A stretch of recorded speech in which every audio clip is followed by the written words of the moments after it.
तो क्लास 12 की physics second paper के अंतर्गत हम आप सभी लोगों को करा रहे थे पतले लेंस द्वारा प्रकाश के अपवर्तन के सूत्र का निगमन। इसे हम लेंस मेकर सूत्र के नाम से भी जानते हैं या लेंस निर्माता सूत्र के नाम से भी जानते हैं। और इसकी दो स्थितियां हैं। पहली स्थिति थी जब लेंस के दोनों ओर के माध्यम समान है, और इसका मैंने निगमन आपको करा दिया है। प्लेलिस्ट में जाइए, आपको सारी क्लासें क्रम से मिल जाएंगी। नोट्स चाहिए तो हमारे टेलीग्राम चैनल से जुड़ जाइए। टेलीग्राम पर सर्च कीजिए बालाजी स्टडी मोशन, और मैंने जो भी नोट्स आपको प्रोवाइड किए हैं उनको मैंने पिन कर दिया है, तो पिन वाले मैसेज पर जाइए, आपको सारे नोट्स मिल जाएंगे। आज हम दूसरी स्थिति को यहाँ पर सीखेंगे जब लेंस के दोनों ओर के माध्यम भिन्न भिन्न है। ठीक है, तो ये हमारे पास एक पतला लेंस है। हम लिखेंगे, माना हमारे पास एक पतला लेंस L है जिसके बाईं ओर का अपवर्तनांक n1 और दाईं ओर का अपवर्तनांक n3 है, और लेंस के पदार्थ का निरपेक्ष अपवर्तनांक कितना है, n2। और एक खास बात है कि जो लेंस के पदार्थ का अपवर्तनांक है वो n1 से भी ग्रेटर देन है और n3 से भी ग्रेटर देन है। मतलब इन दोनों माध्यमों के अपवर्तनांकों से इसका लेंस के पदार्थ का अपवर्तनांक क्या है, ज़्यादा है। ज़्यादा है तो इसका मतलब क्या है, ये सघन है। और अपवर्तन की गणना में आप लोगों ने पढ़ा है कि जब प्रकाश कण विरल से सघन में जाती है तो अविलंब की ओर झुक जाती है। तो इस चीज़ को यहाँ पर याद रखिएगा। ठीक, उसके बाद आगे क्या लिखेंगे, आपको पता है कि लेंस जो होता है वो दो गोली पृष्ठों से बना होता है। ये लेंस का पहला गोली पृष्ठ है और ये पहले गोली पृष्ठ का ध्रुव P1 है। ठीक है, और ये इसका वक्रता केंद्र है, बात समझ में ही। और ध्रुव से वक्रता केंद्र के बीच की दूरी क्या कहलाती है, वक्रता त्रिज्या कहलाती है। ठीक है, तो हम मानेंगे कि उसके बाद आगे लिखना है आपको, माना जो आपका लेंस का प्रथम गोली पृष्ठ है, प्रथम गोली पृष्ठ का ध्रुव P1 और वक्रता केंद्र C1 है, और वक्रता त्रिज्या कितनी है, R1 है। कितनी भाई, R1। जो लेंस का दूसरा गोली पृष्ठ है, इसका जो ध्रुव है वो P2 है। ठीक है, वक्रता केंद्र C2 है और वक्रता त्रिज्या कितनी है भाई, R2 है। इतना आप सभी लोगों को लिखना है। बताइए किसी विद्यार्थी को कोई दिक्कत।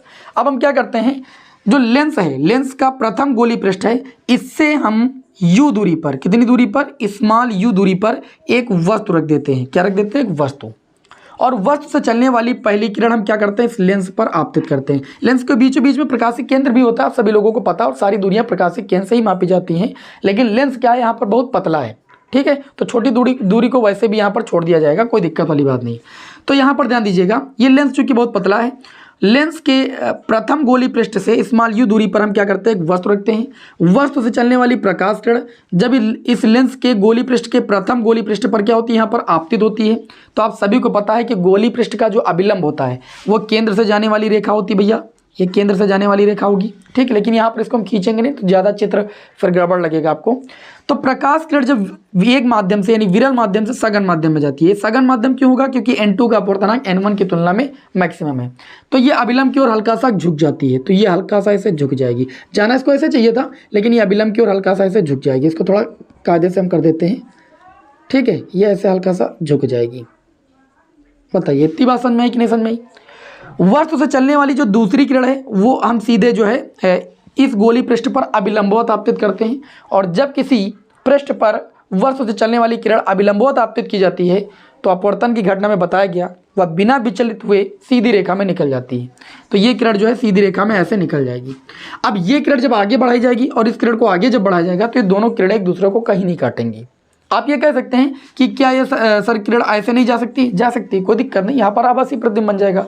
लेकिन चूंकि किरण इतना कम मुड़ी है तो ये आगे और ये आगे जाकर के कहीं पर मुड़ने वाली नहीं है। तो जब नहीं मुड़ेगी तो हम क्या करेंगे भाई, कल्पना करेंगे, आभास करेंगे कि इस किरण को अगर हम पीछे की ओर बढ़ा लें और इस किरण को पीछे की ओर बढ़ा लें तो ये एक दूसरे को यहाँ पर इस बिंदु पर काटेंगी और यहाँ पर आपका बिंदु हो जाएगा I'। अर्थात हम कह सकते हैं इस वस्तु O का इस प्रथम गोली पृष्ठ द्वारा यहाँ पर आभासी प्रतिबिंब बनेगा I' बिंदु पर, जिसकी प्रथम गोली पृष्ठ से जो दूरी हो जाएगी वो कितनी हो जाएगी, V' हो जाएगी। ये कल्पना के आधार पर प्रतिबिंब बना है। हाँ, हल्का सा झुकाव लेती तो यहाँ पर भी काट सकते थे, लेकिन इधर का माध्यम चेंज है। ठीक है, जब माध्यम समान था तो आपने देखा था ये प्रकाश किरण इधर मुड़ गई थी। ठीक है, तो यहाँ पर क्या बनेगा भैया, I' पर बनेगा इस प्रथम गोली पृष्ठ द्वारा बिंदु वस्तु O का आभासी प्रतिबिंब। बात समझ में आई कि नहीं समझ में आई। तो प्रथम पृष्ठ द्वारा अपवर्तन समझ में आया कि नहीं आया। और मैंने गोली उत्तल पृष्ठ के लिए या अवतल पृष्ठ के लिए अपवर्तन के सूत्र का निगमन तो कराया ही है आप सभी को। तो यहाँ पर हम लिखेंगे प्रथम पृष्ठ के लिए, क्या लिखेंगे भैया, प्रथम पृष्ठ के लिए। हिंदी आप सभी लोग लिख लेंगे कि नहीं लिख लेंगे, क्या लिखना है एक बार अगेन बोले दे रहे हैं। माना एक पतला लेंस L है, ठीक है, जिसका निरपेक्ष अपवर्तनांक n2, जिसके बाईं ओर का अपवर्तनांक n1 और दाईं ओर का अपवर्तनांक n3 है, जहां पर n2 ग्रेटर देन n1 और n2 ग्रेटर देन n3, मतलब दोनों माध्यमों के अपवर्तनांकों से n2 का अपवर्तनांक ज्यादा है। ठीक है, लेंस के पदार्थ का अपवर्तनांक ज्यादा है। उसके बाद लिखना है लेंस के प्रथम गोली पृष्ठ का ध्रुव P1 वक्रता केंद्र C1 और वक्रता त्रिज्या R1 है। लेंस के दूसरे गोली पृष्ठ का ध्रुव P2 और वक्रता केंद्र C2 और वक्रता त्रिज्या कितनी है, R2 है। लेंस के प्रथम गोली पृष्ठ से u दूरी पर एक वस्तु रखते हैं जिसका आभासी प्रतिबिंब I डैश पर बनता है, जिसकी प्रथम पृष्ठ से दूरी कितनी है, v डैश। ठीक है, अब लिखेंगे प्रथम पृष्ठ के लिए अपवर्तन के सूत्र से, गोली पृष्ठ पर अपवर्तन के सूत्र से, पूरी बात लिख लीजिएगा। गोली पृष्ठ पर अपवर्तन के सूत्र से, गोली पृष्ठ पर अपवर्तन के सूत्र से, बहुत ध्यान से समझिएगा। गोली पृष्ठ पर अपवर्तन का सूत्र क्या था, सूत्र था n2 बटे में v माइनस n1 बटे में u बराबर n2 माइनस n1 और बटे में क्या था, r था। अब यहाँ पर इस सूत्र में आप सभी लोगों को मैंने बताया था कि n1 वो माध्यम है जिस माध्यम से प्रकाश किरण जा रही है, n2 वो माध्यम है जिस माध्यम में प्रकाश किरण प्रवेश कर रही है। तो चूंकि यहाँ पर प्रकाश किरण n1 से n2 में ही जा रही है, तो n1 का मान हमें इस सूत्र में n1 ही रखना है। ठीक, n2 का मान हमें इस सूत्र में n2 ही रखना है और पहले पृष्ठ के लिए वक्रता त्रिज्या r के स्थान पर r1 रख देना है और प्रथम पृष्ठ द्वारा जो वस्तु की दूरी है यानी u को स्थान पर u ही रखना है और प्रथम पृष्ठ द्वारा जो प्रतिबिंब बन रहा है वो आपका v डैश पर बन रहा है। तो ये सारे मान क्या कर देंगे, हम इस सूत्र में रखेंगे। ठीक है, चलिए रख देते हैं। तो ये आपका हो जाएगा n2 बटे में v डैश, v के स्थान पर v डैश माइनस n1 बटे में u के स्थान पर u रहेगा और ये आपका हो जाएगा n2 माइनस n1 और प्रथम पृष्ठ की वक्रता त्रिज्या r1। इसको मान लेंगे समीकरण 1। बात इतनी समझ में आ गई कि नहीं आ गई।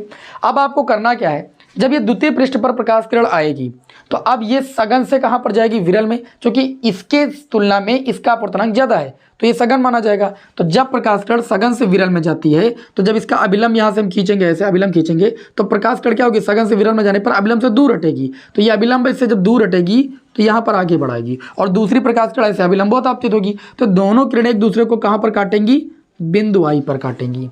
अर्थात हम कह सकते हैं लेंस का जो दूसरा वाला गोली पृष्ठ है वो प्रतिबिंब कहाँ पर बनाता है, I पर बनाता है, जिसकी द्वितीय पृष्ठ से दूरी कितनी है, v है। ठीक है, अब द्वितीय पृष्ठ के लिए वस्तु का आखिरकार काम कौन करेगा, तो इस द्वितीय पृष्ठ के लिए जो वस्तु का कार्य करेगा वो ये I डैश करेगा, जो कि प्रथम गोली पृष्ठ द्वारा प्रतिबिंब बना हुआ था, आभासी प्रतिबिंब। ये प्रथम गोली पृष्ठ द्वारा बना आभासी प्रतिबिंब दूसरे गोली पृष्ठ के लिए किसका कार्य करेगा, आभासी वस्तु का कार्य करेगा। ठीक है, तो अगर I डैश की हम द्वितीय पृष्ठ से दूरी निकालें, अगर मान लें कि लेंस हमारा मान लीजिए बहुत पतला t मोटाई का है, तो चूंकि यहाँ इस प्रथम पृष्ठ से I डैश तक की दूरी आपकी v डैश थी, तो द्वितीय पृष्ठ से जब निकालेंगे दूरी तो हो जाएगी v डैश प्लस t मोटाई इतनी जुड़ गई। हालांकि ये बहुत पतला लेंस है, t दूरी को हम वैसे भी छोड़ देंगे, लेकिन थोड़ी देर के लिए v डैश प्लस t मान लेते हैं। तो द्वितीय पृष्ठ द्वारा जब अपवर्तन दिखाया गया तो वस्तु का कार्य किसने किया, इस आभासी प्रतिबिंब ने किया। तो ये वस्तु की दूरी हो गई और प्रतिबिंब की दूरी ये हो गई और प्रकाश किरण कहाँ जा रही है, n2 से n3 में जा रही है, अपवर्तनांक भी चेंज हुई। और द्वितीय पृष्ठ के लिए वक्रता त्रिज्या r2 आपको रखना है। तो यहाँ पर लिखेंगे द्वितीय पृष्ठ के लिए, क्या लिखेंगे भाई, द्वितीय पृष्ठ के लिए, द्वितीय पृष्ठ के लिए। ठीक है, द्वितीय पृष्ठ के लिए जो I डैश है, जो कि प्रथम गोली पृष्ठ द्वारा बना आभासी प्रतिबिंब, I डैश क्या करता है भाई, द्वितीय पृष्ठ के लिए आभासी वस्तु का कार्य करता है। आपको लिखना है आभासी वस्तु का कार्य करता है, आभासी वस्तु का कार्य करता है। ठीक है, आभासी वस्तु का कार्य करता है और उसका प्रतिबिंब कहाँ पर बनाता है, I पर बनाता है। और भी आप लिख सकते हो तब, और उसका प्रतिबिंब I डैश पर बनाता है, लिख लेना। ठीक है, तब पुनः अपवर्तन के सूत्र से, क्योंकि यहाँ पर द्वितीय पृष्ठ द्वारा पुनः अपवर्तन हुआ है तो पुनः हम लगाएंगे अपवर्तन का सूत्र, गोली पृष्ठ पर अपवर्तन का सूत्र। तो अपवर्तन के सूत्र से, गोली पृष्ठ पर अपवर्तन का सूत्र आपके सामने लिखा हुआ है, n2 बटे में v माइनस n1 बटे में u बराबर n2 माइनस n1 और बटे में r। अब यहाँ पर आपको सारी बातें ध्यान देनी, बहुत ही अच्छे से समझना है। ठीक है, जल्दबाजी करोगे तो फिर काम नहीं हो पाएगा। देखिए, जब दोबारा अपवर्तन हुआ है तो दोबारा में क्या हुआ है, प्रकाश किरण कहाँ से कहाँ पर गई, n2 से n3 में गई है और आपको पता है इस सूत्र में N2 वो माध्यम होता है जिसमें प्रकाश कण जा रही होती है, तो गई किसमें है, N3 में, अर्थात N2 के स्थान पर कितना रखोगे, N3, और N1 के स्थान में किससे गई है, N2 से गई, तो N1 के स्थान पर N2 हो जाएगा। वक्रता त्रिज्या R बराबर R2 हो जाएगी। अच्छा, प्रतिबिंब हमारा कहाँ पर बन रहा है, द्वितीय पृष्ठ से V दूरी पर ही बन रहा है, ठीक। और द्वितीय पृष्ठ के लिए वस्तु का आकार आभासी वस्तु, ये आभासी प्रतिबिंब कर रहा है, जिसकी दूरी कितनी है, V डैश प्लस टी, अर्थात U के स्थान पर रखना है आपको V डैश प्लस टी, ठीक। यहाँ पर लिखेंगे रखने पर, ये सारी वैल्यू यहाँ पर इस सूत्र में हम रखेंगे। तो ये आपका N2 के स्थान पर हो जाएगा N3 बटे में V के स्थान पर V माइनस N1 के स्थान पर N2 और बटे में U के स्थान पर हो जाएगा V डैश प्लस का T। बात समझ में आ रही, बराबर N2 के स्थान पर N3 और N1 के स्थान पर N2 और बटे में वक्रता त्रिज्या आपकी हो जाएगी R2। चूंकि आपको बताया गया यहाँ पर कि लेंस भैया बहुत पतला है, लेंस क्या भैया बहुत पतला है, और जब बहुत पतला होगा तो टी दूरी बहुत छोटी दूरी होगी, और इससे हम क्या कर देंगे, नेग्लेक्ट कर देंगे यानी छोड़ देंगे, ठीक। इसको थोड़ा सा यहाँ भी रफ करेंगे, फिगर हमें रफ करना पड़ेगा, ठीक। आगे थोड़ा सा बता रहे हैं आपको, ध्यान से समझिएगा। लिखेंगे चूँकि लेंस बहुत पतला है, क्या लिखोगे, लेंस बहुत पतला है। भैया जब लेंस भैया बहुत पतला होगा तो जो छोटी लेंस की मोटाई होगी बहुत कम होगी, बहुत छोटी दूरी होगी, ठीक है। तो छोटी दूरी को हम नेग्लेक्ट कर देंगे, इसलिए जो V डैश प्लस टी दूरी है वो लगभग किसके बराबर हो जाएगी, V डैश के ही बराबर हो जाएगी, टी दूरी को नेग्लेक्ट कर देंगे। अब ये सूत्र बन जाएगा N3 बटे में V, ध्यान दीजिएगा, N3 बटे में V माइनस N2 बटे में V डैश प्लस टी किसके बराबर हो जाएगा, V डैश के बराबर हो जाएगा, बराबर आपका हो जाएगा N3 माइनस N2 और बटे में कितना हो जाएगा R2। इसको मान लेंगे हम समीकरण 2। बताइए नहीं दिखाई पड़ रहा है, हम सही किए दे रहे हैं, क्यों टेंशन ले रहे हैं, अब दिखाई पड़ रहा है ना, इसको थोड़ा सा सही कर देते हैं, बस दिखने लगा हुआ, ठीक है। इसको मान लेते हैं हम समीकरण 2। अब ये जो समीकरण 2 है और ये जो समीकरण 1 है, इन दोनों को हम क्या कर देंगे, जोड़ देंगे। क्या कर देंगे भाई, जोड़ देंगे। अभी स्क्रीनशॉट लेना है, आप ले सकते हो, पूरा स्पष्ट आपको दिखाई दे रहा है क्योंकि हम रफ करने जा रहे हैं, क्योंकि यहाँ पर अब हो नहीं पाएगा, ठीक है। तो यहाँ पर थोड़ा सा रफ करेंगे हम, चलिए भाई इसको रफ कर देते हैं, फिगर सहित हमें रफ करना पड़ेगा क्योंकि कैलकुलेशन अब ज़्यादा है, ठीक है। और ये जो पहली समीकरण इसको रफ भी नहीं करना है, बहुत ध्यान से समझ लीजिएगा, इसको रफ भी नहीं करना है क्योंकि इसी को भी जोड़ना है, ध्यान दीजिएगा। पहली समीकरण का जो LHS है यहाँ पर लिखेंगे समीकरण 1 प्लस 2 से, ठीक है। समीकरण 1 में जो LHS है वो आपका कितना है, आप देख सकते हो, N2 बटे में V डैश और माइनस N1 बटे में U, और समीकरण 2 का जो LHS है वो आपका है N3 बटे में V और माइनस का N2 बटे में V डैश। समीकरण 1 का जो RHS है वो था आपका N2 माइनस N1 और बटे में R1, जबकि समीकरण 2 का जो RHS है वो आपका है N3 माइनस N2 और बटे में कितना भाई, R2। हमने दोनों समीकरणों के LHS को जोड़ लिया है, RHS को जोड़ लिया है।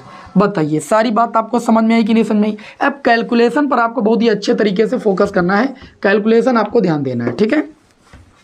मैंने आप लोगों को स्क्रीनशॉट लेने का भी मौका दे दिया है। अब दोनों समीकरणों को हम अच्छे से जोड़ लेंगे। थोड़ा सा हम क्या करते हैं भाई, इंक डाल लेते हैं जिससे आप लोगों को गाढ़ा दिखाई दे, ठीक है।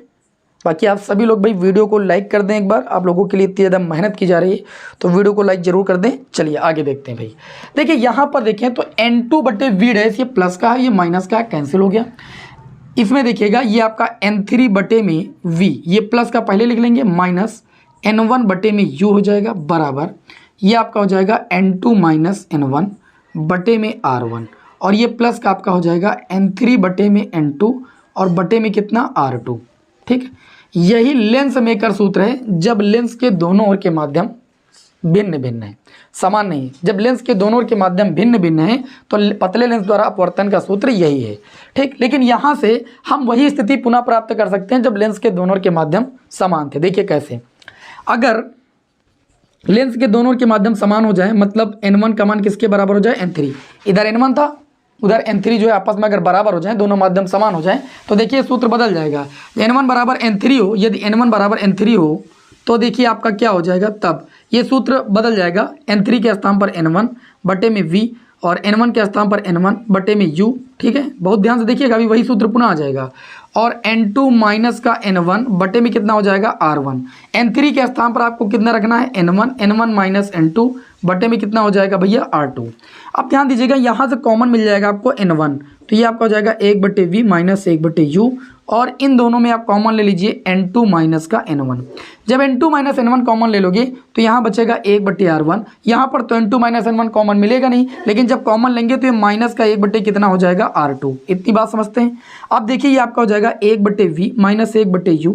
इस n1 को हम भेजेंगे इधर तो ये n2 के भी बटे में आ जाएगा और ये n1 के भी बटे में आ जाएगा। मानते हैं इस बात को। दूसरे ब्रैकेट में 1/r1 माइनस 1/r2 ही रहेगा। अब n1 से ये n1 कैंसिल हो गया। n1 क्या है भाई? विरल माध्यम का अपवर्तनांक। तो यदि यहाँ पर अगर हम कहें जैसे उसमें बताया था, यदि विरल माध्यम के सापेक्ष सघन माध्यम का अपवर्तनांक n हो, यानी n बराबर n2/n1 हो तब ये सूत्र क्या बन जाएगा? देखिए n1 क्या है? विरल माध्यम का अपवर्तनांक। n2 क्या है? सघन माध्यम का अपवर्तनांक। तो विरल माध्यम के सापेक्ष सघन माध्यम का अपवर्तनांक n हो तो n बराबर क्या हो जाएगा? n2/n1। पढ़ा है आप सभी लोगों ने। तो ये सूत्र आपका बदल जाएगा। तब ये आपका हो जाएगा 1/v माइनस 1/u। देखिए n2/n1 के स्थान पर आप कितना ले सकते हो? n-1।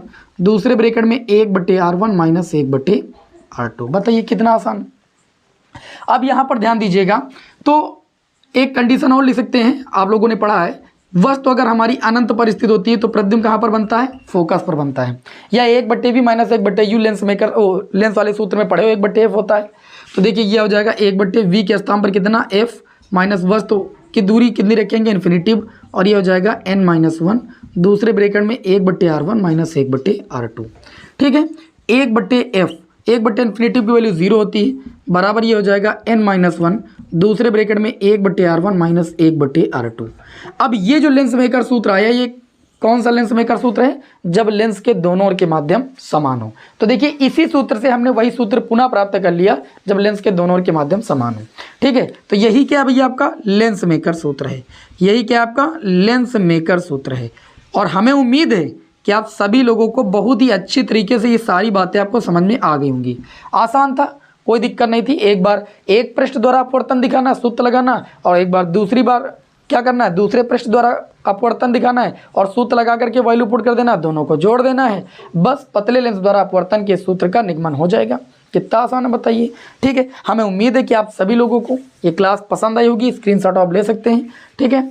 और बाकी आपको नेक्स्ट क्लास में हम आगे मिलते हैं, वहाँ पर आपको बताएंगे कि किसी लेंस की जो फोकस दूरी होती है वो किन किन चीज़ों पर निर्भर करती है। सूत्र में आप देख सकते हैं अपवर्तनांक पर भी निर्भर कर रही है और वक्रता त्रिज्याओं पर निर्भर कर रही है। तो ये दोनों कारक आपको आगे की क्लास में हम डिस्कस करेंगे। चलिए मिलते हैं नेक्स्ट क्लास में। जय हिंद, वंदे मातरम।